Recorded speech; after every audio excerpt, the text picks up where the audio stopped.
Bismillah, alhamdulillah, wassalatu wassalamu ala rasulillah Sayyidina maulana Muhammad ibn Abdullah wa ala alihi wa sahbihi wa man walah wa la hawla wa la quwwata illa billah. Subhanallah, alhamdulillah, wa la ilaha illallah, Allahu akbar, wa la hawla wa la quwwata illa billahil aliyyil azim. Adada kulli harfin kutiba aw yuktabu abadal abidin wa dahrad dahilin. Subhanaka la ilma lana illa ma 'allamtana innaka antal alimul hakim. Nawayna ta'alluma wa ta'lima naf'a wal intifa' wal muzakarata wat tadhkir wal ifadata wal istifada wal hatha ala tamassuki bi kitabillahi wa sunnati rasulih wad du'ai ila al huda wad dilala ala al khair ibtigha'a wajhillahi wa mardatihi wa qurbihi wa thawabihi subhanahu wa ta'ala. Setelah Imam Husain terbunuh dengan cara yang sangat tragis, Syammar yang memerintahkan untuk membunuhnya di akhir saat itu, salaba makana alal Husain, mengambil apa yang ada yang dibawa oleh Imam Husain. Dalam peperangan itu ada ghanimah. Ghanimah itu rampasan perang yang diambil dari barang bawaan yang ada di kemahnya. Itu namanya ghanimah. Atau anak kecil yang ditawan, atau perempuan yang dibawa, itu namanya ghanimah. Tapi yang terpakai misalkan pedangnya, atau kudanya, atau misalkan baju perangnya, misalkan pakai emas yang dipakai misalkan, itu namanya salab. Dalam ilmu fikih dibahas. Lah ini Syammar mengambil apa yang ada yang dibawa oleh Imam Husain. Tapi bukan baju perang, karena Imam Husain datang bukan untuk perang. Karena diminta untuk dibai'ah. Jadi enggak pakai baju perang, yang ada itu diambil. Di antaranya yang dipakai oleh Imam Husain saat itu adalah jubahnya Rasulullah. Jubahnya Rasul sallallahu alaihi wasallam. Alhasil diambil oleh Syammar apa yang ada pada Imam Husain. Orang-orang yang lain malanas ala manzilihi, mengambil ke kemahnya Imam Husain.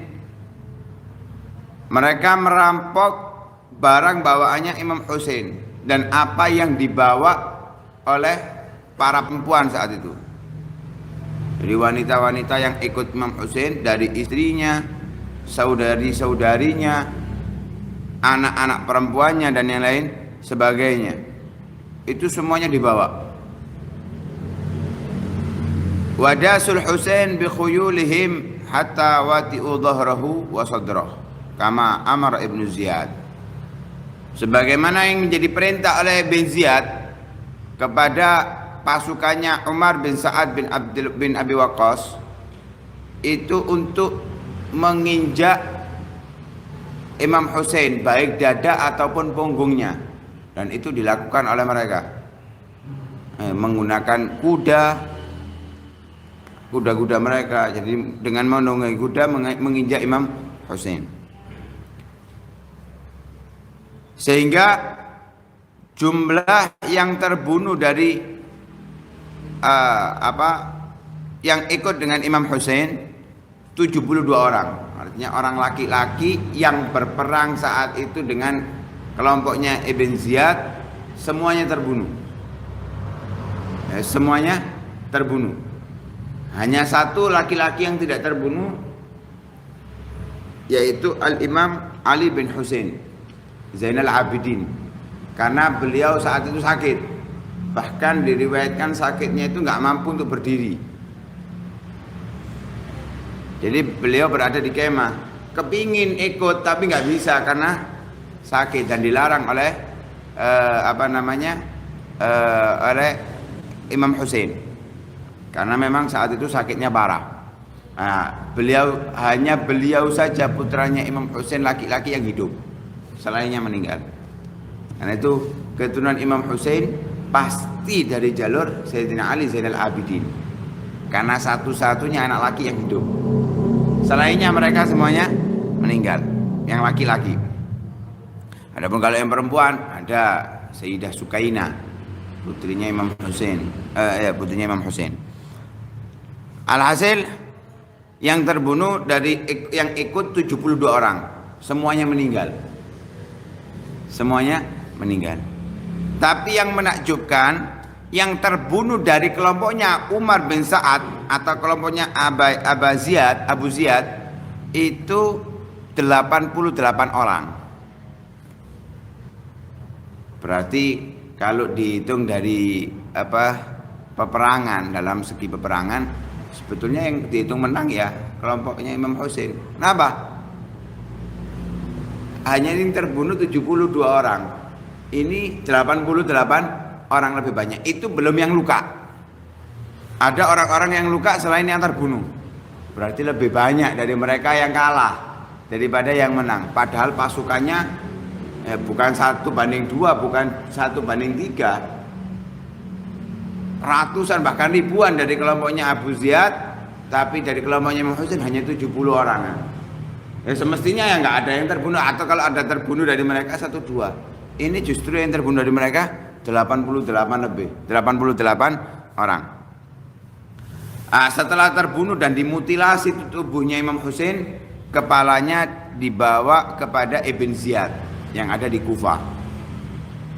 Ketika dibawa kepada Ibn Ziyad, kepalanya ditaruh di hadapannya, itu sama Ibn Ziyad dibuat mainan gigi taringnya. Jadi gigi taringnya Sayyidina Husain atau gigi tengahnya itu dibuat mainan oleh Ibn Ziyad. Setelah itu dimasukkan dengan satu tongkat gitu, kemudian dimasukkan ke hidungnya Imam Husain. Anas bin Malik yang hadir saat itu, karena Anas bin Malik berada di Kufah, melihat nangis. Kenapa? Anas bin Malik itu kan pelayannya Rasulullah. 10 tahun melayani Rasulullah. Tahu bagaimana caranya Rasulullah memperlakukan cucunya Al-Imam Husain. Ya, bahkan Imam Husain itu sampai minum dari ludahnya Rasulullah Sallallahu Alaihi Wasallam. Bukan sekali, 2 kali, berulang kali, dan itu disaksikan oleh Imam Husain, Imam Sayyidina Anas. Lah ini kok dibuat main oleh Ibn Ziyad. Zaid bin Arqam, salah satu sahabat Nabi juga saat itu yang berada di sana, mengatakan kepada Ibn Ziyad, "Irfa' ghadibaka, fa wallahi la talama ra'aitu Rasulullah sallallahu alaihi wasallam yugabbilu ma baina hataini syafatain." Angkat tongkat kamu itu. Demi Allah, aku sering kali melihat Rasulullah sallallahu alaihi wasallam mencium bibir ini. Gak boleh ya, sebetulnya mencium bibir itu gak boleh. Itu khususnya untuk Rasulullah. Laki sama laki, walaupun cucunya sendiri ya gak boleh. Kalau dengan istrinya sakarepe halal. Jadi pikirno sendiri Nabi. Gak apa-apa. Tapi kalau dengan laki-laki, walaupun itu cucunya sendiri nggak boleh cium bibir dengan bibir. Kalau mencium pipinya nggak apa-apa, dahinya nggak apa-apa. Tapi ini kekhususian untuk Rasulullah. Kata beliau, aku sering melihat hal seperti itu. Fabaga Zaid bin Arqam menangis. Fa'aghladu alaihi Ibn Ziyad. Dibentak, dikerasi oleh Ibn Ziyad. Zaid bin Arqam dikerasi oleh Ibn Ziyad. Fanahadha. Bukan penakut mereka. Ketika sudah seperti itu, yang dihina adalah cucunya Rasulullah Sallallahu Alaihi Wasallam. Gak diem mereka. Zaid bin Arqam langsung bangkit dari tempat duduknya dengan mengatakan, Ayyuhan nas, wahai manusia, antumul abid ba'dal yaum. Kalian sekarang menjadi budak. Padahal perbudakan sudah menipis saat itu. Mereka yang ikut dari kelompoknya Ibn Ziyad, balai tentaranya Ibn Ziyad, dianggap budak oleh Zaid bin Arqam. Mengapa? Qataltum ibna Fatimah, kalian telah membunuh putranya Sayyidah Fatimah. Ibna Murjana, kamu telah mendukung, membantu putra orang yang sangat keji. Yang dimaksud adalah Ibn Ziyad. Wallahi, demi Allah, la yaqtulanna akhyarakum wa la yasta'bidanna syirarakum. Orang-orang yang baik di antara kalian akan dibunuh oleh Ibn Ziyad, dan orang-orang yang buruk di antara kalian akan dijadikan budak. Padahal mereka ini merdeka, yang baik dibunuh, yang buruk dijadikan budak. Seperti pemerintahan yang zalim pasti sama sudah. Seperti yang dikatakan oleh Imam Zaid bin Arqam. Yang baik antara dia dibunuh atau dibuatkan kasus, yang buruk ya wis ngikuti arahan jadi budak.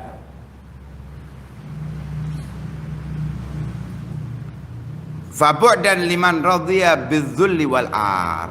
Maka alangkah jauhnya ia dari rahmat Allah yang senang dengan kerendahan dan keburukan, kata Imam Zaid bin Arqam. Kemudian Imam Zaid bin Arqam menoleh kepada Ibn Ziyad. Beliau berkata, "Ra'aitu Rasulullah sallallahu alaihi wasallam aq'ada Hasanan ala fakhidhihi al-yumna wa Husainan ala fakhidhihi al-yusra." Aku melihat Rasulullah sallallahu alaihi wasallam mendudukkan Imam Hasan di pahanya yang kanan, Imam Husain di pahanya yang kiri. Summa wada'a yadahu ala yafukhihima. Kemudian Rasulullah meletakkan tangannya kepada kepala keduanya. Tahu dalam riwayat yang lain dadanya. Rasulullah pun berkata, "Allahumma inni istauda'tuka iyyahuma wa salihal mu'minin." Ya Allah, aku titipkan mereka berdua dan orang-orang yang baik dari kelompok orang yang beriman kepada Engkau. Imam Ibn Ziyad mengatakan, "Fa kaifa kanat wadi'atun Nabi sallallahu alaihi wasallam indaka ya Ibn Ziyad?" Bagaimana titipan Nabi yang dititipkan oleh Allah kepada kamu wahai Ibn Ziyad? Itu cucunya Rasulullah. Titipannya Rasulullah kepada Allah, kok kamu sia-siakan demikian? Katanya Zaid bin Arqam. Faghadiba, marah itu Ibn Ziyad, wa hamma biqatlih, ingin membunuh Zaid bin Arqam. Tapi Ibn Ziyad mengatakan, "Laula annaka syaikhun qad kharifat la darabtu unugak." Kalau bukan karena kamu sudah tua, yang sudah mulai pikun, akan aku bunuh kamu. Aku akan penggal lehermu. Akhirnya Ibn Ziyad memerintahkan untuk mengirimkan kepalanya Imam Husain, karena yang dibawa ke Kufah hanya kepalanya. Jasadnya dimakamkan di Kufah. Hanya kepalanya yang dibawa ke Ibn Ziyad. Kemudian diperintahkan untuk mengirimkan ke Yazid kepalanya Imam Husain bersama para wanita dan orang-orang yang tersisa dari keluarganya. Di antaranya Imam Ali Zainal Abidin. Ketika Yazid bin Muawiyah melihat kepalanya Imam Husain, pura-pura menampakkan wajah sedih dan penyesalan. Pura-pura toh. Ya, enggak benar-benar menyesal, tapi pura-pura menampakkan penyesalan. Kenapa? Agar tidak dianggap dia penyebabnya, agar tidak dianggap dia yang memerintahkannya. Dengan mengatakan, "Kuntu arda min ta'atikum biduni qatl Husain." Aku ini ridho, patuh kepada kalian semuanya tanpa membunuh Imam Husain. Padahal ya, yang nyuruh pertama ini, tapi pura-pura bukan dia yang menyuruh. La'anallah Ibn Sumayyah. Itu Ibn Ziyad yang jadi wakilnya di Kufah, sekarang dilaknat olehnya. Mari ngongkon, saiki pura-pura enggak itu ngelaknat yang di sana. Ama wallahi law anni sahibuhu la'afautu anhu wa rahimallahu al-Husain. Demi Allah, kalau aku ini temannya Imam Husain, maka aku enggak akan membunuhnya, aku memaafkannya. Dan mudah-mudahan Allah merahmati Imam Husain. Ya apa les kayak ini? Ya. mari memerintahkan membunuh, sekarang sudah terbunuh, kepalanya terpenggal, lepas tangan. Wis persis pemerintahan yang zalim ya, cuci tangan. Seakan-akan dia bersih. Ibn Taimiyah dan selain Ibn Taimiyah daripada para pemimpin, para a'immah, ulama as-salihun, mereka mengatakan inna rasal Husain humila ila Ibn Ziyad bil Kufah. Kepalanya Imam Husain dibawa kepada Ibn Ziyad di Kufah. Wa ja'ala yadribu thanayahu bil ghadib. Gigi depannya itu dibuat mainan dengan tongkat. Kemudian watifa bi ra'sil Husain fil Kufah ala khasyabah. Dikelilingkan kepalanya Imam Husain itu di Kufah. Jadi seluruh Kufah ditontonkan. Menunjukkan kepada orang Kufah bahwa yang menentangku nasibnya seperti ini. Dikelilingkan di Kufah. Umar bin Sa'ad mengambil dari Ibn Ziyad putri-putrinya Imam Husain dan saudari-saudarinya dan orang-orang yang bersamanya dari anak-anak kecil beserta Sayyidina Ali Zainal Abidin yang saat itu sakit. Artinya Umar bin Sa'ad bin Abi Waqqas ini ingin melindungi mereka. Ingin melindungi mereka. Qala Syabrawi Asy-Syafi'i fi kitab al-Ithaf, di dalam kitab Ithaf yang dikarang oleh Asy-Syabrawi, beliau mengatakan arsala Ibnu Ziyad ra'sal Husain ila Yazid wa arsala ma'hu sibyan wa nisa al-aktabil jamal. Ibn Ziyad mengirim kepalanya Imam Husain dan orang-orang yang bersamanya, anak-anak kecil, para wanita, menggunakan kayak tenda yang ada di atas onta. Apa istilahnya sekarang? Kalau bahasa di kitab itu biasanya haudaj. Kalau film-film kuno itu biasanya ada di kuda atau apa itu atasnya ada tempat duduk ya, seperti kamar gitu. Ya seperti itulah. Jadi ada khilaf, ada yang mengatakan putrinya Imam Husain, saudarinya Imam Husain dan orang-orang bersama Imam Husain itu yang masih hidup diambil oleh Umar bin Sa'ad bin Abi Waqqas, dilindungi oleh dia. Ada yang mengatakan dibawa ke Yazid. Qala Sayyid As-Samhudi fi Jawahiril Uqdan. Sayyid As-Samhudi mengatakan di dalam kitab Jawahir, ajaza ba'dul ulama la'na man qatala al-Husain au amara bi qatlihi au ajazahu au radiya bihi min ghairi yakin. Sebagian ulama membolehkan melaknat orang-orang yang membunuh Husain. Kita sering disampaikan tidak boleh melaknat kecuali orang yang dipastikan mendapatkan laknatnya Allah, seperti iblis, Fir'aun, Namrud, Qarun. Ini mereka yang sudah pasti mendapatkan laknatnya Allah, boleh kita laknat. Tapi kalau masih belum pasti nggak boleh. Tapi orang-orang yang membunuh Imam Husain, sebagian ulama menyatakan boleh melaknat mereka. Yang membunuh, yang memerintahkan membunuh, atau yang membolehkan untuk membunuh, atau yang ridho. Yang ridho itu nggak harus saat itu ya. Yang sekarang ridho dengan pembunuhan itu, namanya ridho itu puas dengan pembunuhan itu. Ngapok no, kapok untuk. Walaupun itu dalam hati, ridho itu boleh dilaknat. Sebagian ulama, tapi salafun salihun tidak mengajarkan. Salafun salihun tidak pernah mengajarkan kita untuk melaknat. Mengapa? Daripada buat melaknat, ahsan buat zikir. Mana yang lebih baik? Kita ngurusi setan, ngurusi orang-orang yang mendapatkan laknat, apa ngurusi diri kita untuk mendekatkan diri kita kepada Allah? Nah, salafun salihun tidak menyibukkan diri untuk melaknat mereka. Tidak menyibukkan diri untuk melaknat mereka.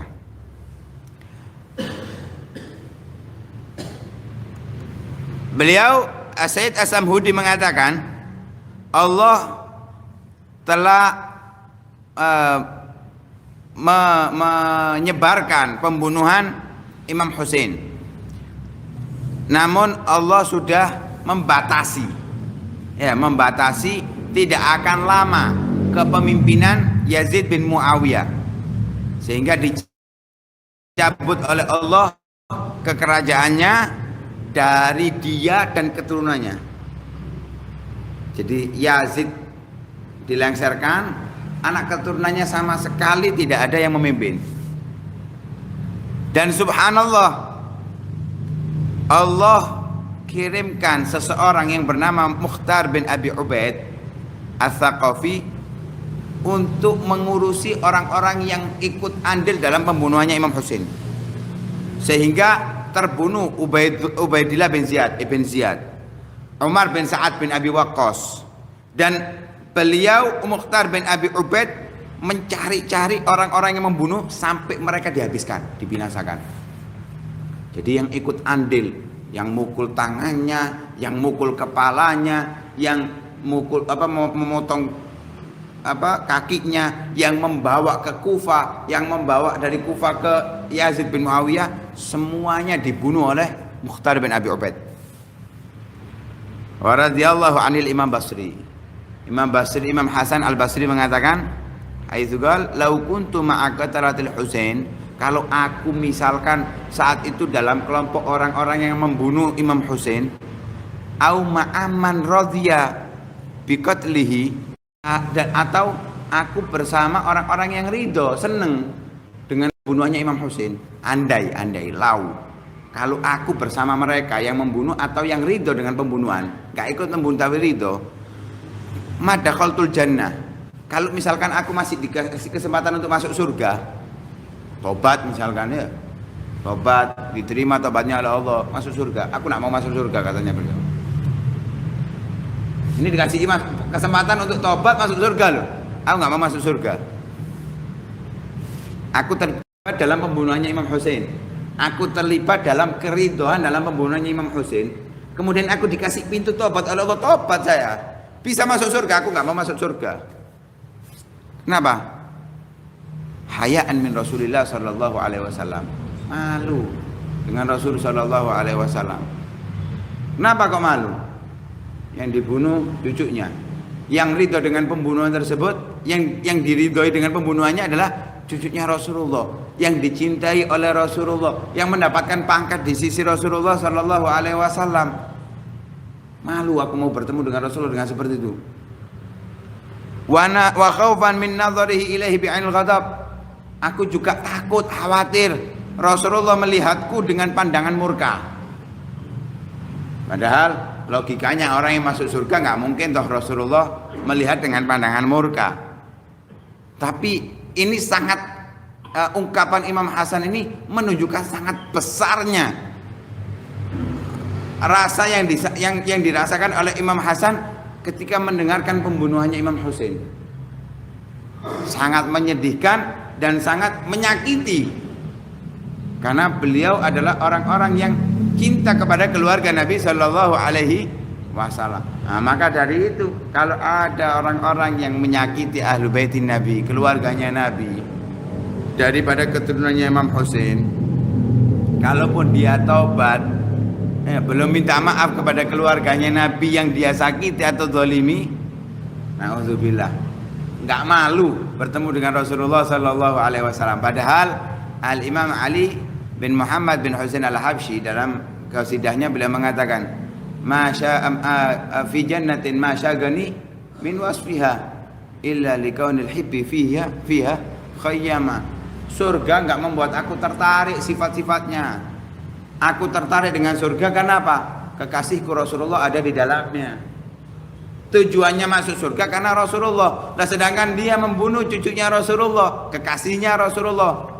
Bagaimana bertemu dengan Rasulullah Sallallahu Alaihi Wasallam? Karena itu jangan sampai kita termasuk orang-orang yang ridho dengan mengganggu keluarga Nabi, atau senang, atau bahkan termasuk orang-orang yang mengganggu keluarga Nabi Shallallahu Alaihi Wasallam. Mudah-mudahan kita dijadikan orang-orang yang membantu keluarga Nabi dalam kebaikan, menolong keluarga Nabi dalam kebaikan, mencegah keluarga Nabi dari keburukan, dan kita dikumpulkan bersama keluarga Nabi, bersama Nabi Muhammad Shallallahu Alaihi Wasallam kelak di surga. Amin amin ya rabbal alamin. Sallallahu alaihi wasallam Muhammadin wa alihi wasallam. Alhamdulillah rabbil alamin.